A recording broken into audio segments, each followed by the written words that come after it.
Hi everybody, it's Willie here again from Ensystex Australia, and I'm in SA with Chris, the rep here, and we just happened to get the opportunity to bump into Daryl for Diesel Pest Control.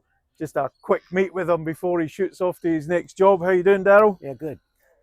Now I'm just going to pull you up because you use the Ensystex Ever Ready and you seem to be a big fan of it. Can you tell us a little bit about it?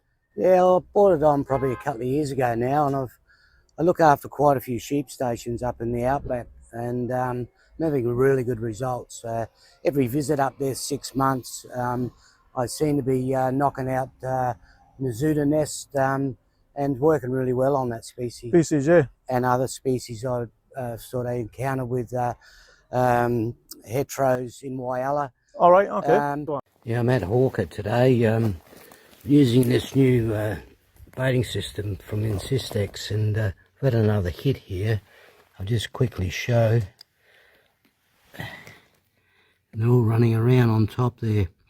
I'll check the bag. They may have just got there, and I'll pull it out if we need be and put a new one in. Working very well, this baiting system. Probably one bag I can sort of replace within 6 months. So. Yep. But it works well up in the outback because I've only go there 6 months. Every 6 months you visit up there. Yeah, so it stands to hold up really well for me. No, Yeah, that's huge excellent. fan. Yeah. Great results. There you go, everybody. The world's #1 baiting system, and Daryl's all over it and getting fantastic results. If you're not using it, get on it. Thanks for watching, and we'll catch you on the next one.